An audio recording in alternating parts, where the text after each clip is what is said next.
Good morning, students. How are you? I hope you are safe and healthy at home. Students, it's a challenge for us to stay at home. Don't roam without any reason. Stay at home and do your homework. Students, जैसे कि आपको पहले ही बताया जा चुका है कि आप लोग जो है घर पर रहें और सेफ रहें, स्वस्थ रहें। अब हम बात करते हैं कि आज का जो अपना टॉपिक है उसके बारे में। स्टूडेंट्स, आज जो है हम लेक्स के बारे में जानेंगे, उसके बारे में स्टडी करेंगे कि इंडिया में जो है मेजर जो लेक्स है उसकी जो लोकेशन है वो कौन कौन से पार्ट के अंदर जो लोकेटेड है और उनकी कितनी इम्पोर्टेंस है। बच्चों, आप में से बहुत से ऐसे बच्चे हैं जिन्होंने लेक्स के बारे में सुना होगा, देखा होगा या वहाँ पर जाकर जो आप लोगों ने उस एरिया की जो है विजिट किया होगा। फॉर एक एग्जांपल, कश्मीर के अंदर जो फेमस डल लेक है वहाँ पर जो है आप लोगों ने जो हाउस बोट्स होते हैं जिनका नेम जो है सकीरा जो है बोल देते हैं, ये काफ़ी अट्रैक्टिव होती है और thousand of tourist every year जो है वो इस प्लेस में आते हैं। Similarly, you may have visited some other tourist spot near a lake and enjoyed boating, swimming and other water games. ये कहते हैं कि आप लोग ऐसी बहुत सी जो है टूरिस्ट स्पॉट जो है प्लेस गए होंगे जहाँ पर आपने बोटिंग या स्विमिंग या अदर जो है वाटर गेम खेले होंगे। For example, Srinagar, Nainital and other tourist place did not have a lake. Would they have been as attracted as they are today? ये कहता है अगर वहाँ लेक ना होती तो वहाँ पर जो है इतने जो टूरिस्ट जो उसकी तरफ अट्रैक्टिव हो रहे हैं वो आज के दिन ना हो पाते। They you ever tried to know the importance of lakes in making a place attractive to tourists? Apart from attraction for tourist, lakes are also useful to human beings in many ways. बच्चों, यहाँ पर कहता है कि tourist के लिए तो ये यूज़फुल है उनके लिए अट्रैक्टिव तो है ही है, बट जो ह्यूमन है उनके लिए भी जो है ये काफ़ी अट्रैक्टिव रहती है और उनके जो काफ़ी ये काम आती है। India has many lakes, this differ from each other in the size and other characteristics. Most lakes are permanent, some contain water only during the rainy season. ये कहते हैं कुछ परमानेंट होती है, कुछ सीजनली होती है जिसमें जब रेनी सीजन आता है तो उसमें पानी आ जाता है। Like the lakes in the basins of island drainage of semi arid regions. इस तरह की जो लेक्स है जो सेमी एरिड रीजन्स है वहाँ पर जो है ये पाई जाती है। There are some of the lakes which are the result of the action of glaciers and ice sheet. कुछ जो लेक्स है वो जो ग्लेशियर जो पिघल जाती है और जो आइस शीट जो बन जाती है उनकी वजह से जो है उसमें पानी रहता है। Well, the other have been formed by wind, river action and human activities. उसके बाद कहते हैं कि जो अपना लेक्स है वो या तो विंड के फोर्स की वजह से या रिवर एक्शन की वजह से या ह्यूमन एक्टिविटीज़ भी जो है इसके लिए रिस्पॉन्सिबल है। इसमें रिवर एक्शन के बारे में बात हो रही है। A meandering river cross a flood plain from cut off that later developed into oxbow lake. ये कहता है कि जो ऑक्सबो लेक होते हैं रिवर्स के अंदर मेंडरिंग होती है। आपको पहले बताया था कि इसमें जो है रिवर क्या होता है कि इस डायरेक्शन के अंदर जो है ना वो रिवर जो है वो चलती है। इसमें क्या होता है कि एक साइड एक पार्ट में इरोजन होता है, दूसरे पार्ट में डिपॉजिट होता है और उससे क्या होता है कि ये वाला पार्ट जो है वो इससे अलग हो जाता है। ये अलग हुआ पार्ट को जो है ना ऑक्सबो लेक बोलते हैं। उसके बाद कहता है spades and bars from lagoons in the coastal area. Lagoon की वजह से जो है ना कोस्टल एरिया के अंदर जो है ना वो लेक्स बन जाती है, जिसका बेस्ट एग्जाम्पल जो है वो चिलिका लेक, पुलिकट लेक और कलेरू लेक जो इसका बेस्ट एग्जांपल है किसके, लेगून लेक्स के। Lakes in the regions of inland drainage are sometimes seasonal. For example the Sambhar lake in Rajasthan. ये कहते हैं कि जो कुछ लेक्स ऐसी भी है जो इनलैंड जो है ना वो बन जाती है, जिसका जो यूज जो है सीजनल जो है ना वो बन जाती है। इसका एग्जांपल जो सांबर लेक जो है वो राजस्थान के अंदर वो एक सीजनल लेक है, और यहाँ पर जो है साल्ट जो है वो बनाया जाता है, which is a salt water lake, क्योंकि इसका पानी जो है वो काफ़ी खारा होता है इस सांबर लेक का। और ये इंडिया में जो है ना सबसे बिगेस्ट सॉल्ट वाटर लेक है ये। Its water is use for producing salt. Most of the fresh water lake are in the Himalayan region. जो फ्रेश वाटर लेक है वो हिमालय रीजन के अंदर जो वो मिलती है, क्योंकि उस पार्ट के अंदर रेन सीजन भी होता है, आता है उसके अंदर, और वहाँ पर जो है जो स्नो मेल्टिंग है उसकी वजह से भी जो है ना वहाँ पर उस रीजन्स के अंदर जो है पानी मिलता है। They are of glacial origin. In other words, they formed when glaciers due out a basin. ये जैसे आपको मैंने पहले बताया था कि जो है ग्लेशियर जो है वो जब मेल्ट हो जाते हैं तो उसके जो पानी निकलता है उससे आगे चलकर वो लेक बन जाते हैं। Which was later filled with snow melt.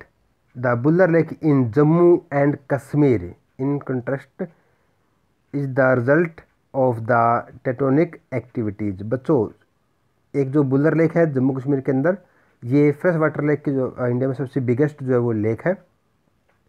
It is the largest fresh water lake in India. The Dal lake, Bhimtal, Nainital, Loktal, Bharapani are some other important fresh water lake. Apart from natural lakes, the damming of the rivers for the generating of hydel power has also led to the formation of lakes such as Guru Gobind Sagar, Bhangra Nangal Dam, Koyna dam, Damodar valleys, Tehri dam, ऐसे बहुत से dam हैं जो human activities से जो ना वो बनाए गए हैं। इन्होंने क्या किया कि रिवर को जो ना पानी को जो रोका और उससे जो ना डैम बनाया और उससे जो है हाइडल पावर जो वो जनरेट की। इन्होंने जो कुछ जो मल्टीपर्पज़ जो प्रोजेक्ट है उनके बारे में जो यहाँ पर बताया है। उसके बाद हम बात करते हैं lake are of great value of human being.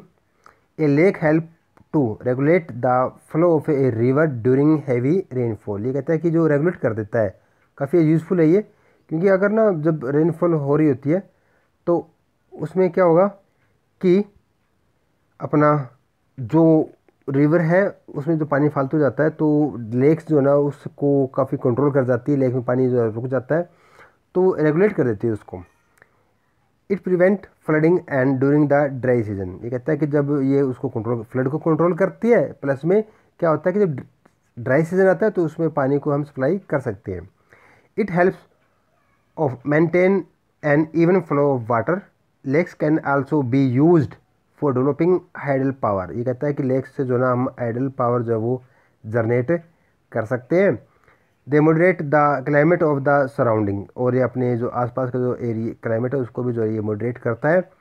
Maintain the aquatic ecosystem. ये कहता है कि जो मेंटेन करता है, जो इकोसिस्टम है उसको मेंटेन करता है ये। Enhances natural beauty, help develop tourism and provide restrictions. ये कहता है कि जो लेक्स होती है वो काफ़ी ब्यूटीफुल होती है और जो टूरिस्ट है उनको अट्रैक्टिव करती है, और जब वहाँ टूरिस्ट जाएंगे तो वहाँ पर जो है इकोनॉमिक एक्टिविटी जो है वो बढ़ जाती है, तो इसका बेनिफिट जो है काफ़ी ज़्यादा मिलता है। अब हम बात करते हैं role of rivers in the economy, कि जो अपनी इकोनॉमी है उस इकोनॉमी के अंदर रिवर्स का जो है वो क्या रोल है। Rivers have been of fundamental importance throughout the human history. ये कहता है कि जो रिवर्स है वो हमारे आज से नहीं, काफ़ी लंबे टाइम से जो है रिवर्स हमारे लिए काफ़ी इम्पोर्टेंट रही है। Water from the rivers is a basic natural resource. Okay students, simple सी बात कह रही है कि जो ये हमारे बेसिक नेचुरल रिसोर्स है, external for various human activities. Therefore the river banks have attracted shelter from ancient time. ये कहता है कि जो ना ह्यूमन एक्टिविटीज़ जो ना यहाँ पर काफ़ी ज़्यादा होती है जहाँ रिवर्स होती है, और ये स्टार्टिंग से ही, यानी कि अगर हम अपने हिस्ट्री टाइम से देखेंगे तो आप लोग कोई भी बड़ा शहर है या कोई गांव पुराना है, वो हमेशा जो है नदी के किनारों पर ही जो है बसे हुए मिलते हैं। These settlements have now become big cities, ये आप जान सकते हैं। फॉर एग्जांपल जैसे दिल्ली है, आगरा है, इलाहाबाद है, तो ऐसे बहुत से हरिद्वार है, मथुरा है, ऐसे बहुत से एग्जांपल, कलकत्ता है, तो ऐसे बहुत से एग्जांपल है। फॉर एग्जांपल पटना है, तो कितनी ये बिग सिटीज़ हैं जो कहाँ डेवलप्ड है, रिवर्स के बैक साइड में। तो यहाँ पर इसीलिए इसकी इम्पोर्टेंस बढ़ जाती है, तो ही जो ना ह्यूमन सेटलमेंट्स जो है रिवर के पास ही जो अपने हाउसेज बनाते हैं। तो आप ऐसी एक लिस्ट जो है वो प्रिपेयर कर सकते हैं जहाँ बैंक ऑफ ए रिवर में जो है सिटीज़ जो डेवलप्ड हो चुकी है। Using river for irrigation, navigations, hydro power generator is of special significance, particularly to a country like India, where agriculture is the major source of livelihood of the majority of its population। तो बच्चों यहाँ पर कहता है कि जो river है वो इरिगेशन के काम आती है, नेविगेशन के काम आती है, हाइड्रो पावर जो है वो जनरेट की जाती है। और उसके बाद जो ना अगर हम देखते हैं कि इंडिया जैसी जो कंट्री है वहाँ पर मोस्टली जो पॉपुलेशन 64% जो पॉपुलेशन है वो एग्रीकल्चर पर डिपेंडेंट है। तो उसकी जो पॉपुलेशन है उसके लिए जो ना ये लाइवहुड का जो है वो काम करती है। तो स्टूडेंट्स यहाँ पर जो रिवर्स का जो इतना यूज़ हो रहा है, इसकी इतनी इम्पोर्टेंट है, तो कहीं ना कहीं उसके ऊपर उसका बैड इफ़ेक्ट, जो अगर हम कोई भी प्रोडक्ट है उसको अगर हम मोर देन यूज़ करेंगे तो कहीं ना कहीं हम उसको जो ना उसकी जो क्वालिटी है, उसकी जो क्वांटिटी है, उन दोनों पर जो इफ़ेक्ट डालेंगे। और ये इफ़ेक्ट जो ना वो पॉजिटिव नहीं होगा, वो नेगेटिव होगा। जब अगर रिवर्स के ऊपर कोई नेगेटिव इफ़ेक्ट पड़ रहा है तो वो है पोल्यूशन का। तो अब हम बात करते हैं रिवर पोल्यूशन भी कैसे फैलता है और उसको कैसे हम कंट्रोल कर सकते हैं, दोनों ही जो यहाँ पर हम कंसर्न करेंगे। The growing domestic, municipal, industrial and agriculture demand for water from rivers natural affect the quality of water। ये कहता है कि हम जो डोमेस्टिक, म्यूनसिपल, इंडस्ट्रियल, एग्रीकल्चर जो इसकी डिमांड बढ़ रही है रिवर्स की, तो उससे क्या हो रहा है कि इसका इफेक्ट जो है, जो वहाँ की जो क्वालिटी ऑफ वाटर उसके ऊपर इफेक्ट पड़ रहा है। As a result more and more water is being drained out of the river reducing their volume. और जो हम लगातार जो है उसका जो ड्रेनेज जो रिवर्स है उसको हम रिड्यूस कर रहे हैं। On the other hand a heavy load of untreated swag and industrial influence are impacted into the river. This affect not only the quality of water but also the self cleansing capacity of the river. Students यहाँ पर क्या होता है कि जो ना अगर river को हम उसको यूज़ कर रहे हैं, हैवी लोड उस पर डाल रहे हैं, चाहे वो डोमेस्टिक पर्पज़ से हो, चाहे वो इंडस्ट्रियल जो है जो स्वैग जो सीवरेज का जो वाटर है उसका जो हम डाल रहे हैं, या इंडस्ट्रियल जो वेस्ट है उसमें डाल रहे हैं, तो उसमें क्या होता है कि जो रिवर है वो उसमें काफ़ी लोडेड हो जाते हैं, उससे एक्स्ट्रा जो मटेरियल है उससे, तो वो अपनी सेल्फ जो क्लीनिंग जो करती है रिवर, एक सेल्फ क्लीनिंग भी कर सकती है, बट इसमें उतना ज़्यादा जो है मटेरियल हम डाल देते हैं कि वो सेल्फ क्लीनिंग नहीं कर पाती रिवर। अगर उसकी क्वांटिटी कम है, जो वेस्ट मटेरियल की क्वांटिटी कम है, तो रिवर जो है वो सेल्फ क्लीनिंग भी कर सकती है। बट हमने क्या कर रखा है कि हमने उसमें मोर देन जो है हमने उसमें एक एक्स्ट्रा मटेरियल जो उसमें डाल रही हैं, तो उससे रिवर जो है पोल्यूटेड हो रही है। For example given the adequate stream flow the Ganga water is able to dilute and stimulate population loads within 20 km of large cities, but the increasing urbanization and industrialization do not allow it to happen, and the pollution level of many rivers has been rising। बच्चों ये कहता है कि जो Ganga river है उसका जो pollution का जो लेवल है, जो लोड है, वो विद इन 20 किलोमीटर का जो है वो काफ़ी बड़ा है, क्योंकि दिल्ली का अगर हम बात करते हैं कि जो यमुना रिवर है वो दिल्ली के पास ही निकलती है, और दिल्ली का जितने भी सीवरेज का जो गंदा पानी है, इंडस्ट्रीज़ का जो वेस्ट मटेरियल है, वो सारा का सारा हम क्या करते हैं उस रिवर में डाल देते हैं। तो उससे क्या होगा बच्चों कि वो जो रिवर जो ना यमुना रिवर जो है वो एक काफ़ी पोल्यूटेड जो है रिवर बन जाती है। और ये सिर्फ सिर्फ यमुना का ही जो ना ये हम टॉपिक नहीं कर रहे, हम पूरे इंडिया की जो रिवर्स है उसके अंदर जो ना ऐसी प्रॉब्लम्स जो है वो देखने को मिल रही है। Concern over the rising population in our rivers led to the launching of various action plans to clean the rivers. ये कहता है कि अगर हमें रिवर्स को जो पोल्यूशन जो फैल रहा है उसको कंट्रोल करना है तो हमें ऐसे काफ़ी ज़्यादा जो प्लान जो है वो एक्शन में लेके आने होंगे जिससे रिवर जो क्लीन हो जाए। Have you heard about such action plans? अगर आप लोगों ने ऐसे कुछ एक्शन प्लान जानते हो सोचा है, सुना है, तो उसके बारे में आप एक्शन ले सकते हैं। How does our health get effected by polluted river water? और आप ये भी जानें कि जो पोल्यूटेड रिवर वाटर है वो हमारे हेल्थ को जो कहाँ इफेक्ट डाल रहे हैं। Think about life of human being without fresh water. अगर आप सोच के देखो कि जो फ्रेश वाटर है उसके बिना हम कितना रह सकते हैं। अरेंज ए डिबेट। ओके स्टूडेंट्स, इस टॉपिक पर जो हम बाद में जो कभी डिस्कस करेंगे कि हमें रिवर्स को जो है कैसे जो है क्लीन कर सकते हैं। तो बच्चों ये जो टॉपिक हमारा रिवर पोल्यूशन वाला ये काफ़ी इम्पोर्टेंट टॉपिक जो है माना जाता है। ये यहाँ सिलेबस के लिए नहीं बट ये हमारी जो डेली लाइफ है वहाँ भी जो हमें इसको ठीक करना है। ये हमारी मोरालिटी बनती है, हमारे जो नेचुरल रिसोर्स है उनको जो हमें क्लीन रखना हमारे लिए एक नेसेसरी जो ना ये बात बन जाती है। तो आज के लिए इतने स्टूडेंट्स, नेक्स्ट डे मिलेंगे एक न्यू टॉपिक, एक इंटरेस्टिंग टॉपिक के साथ।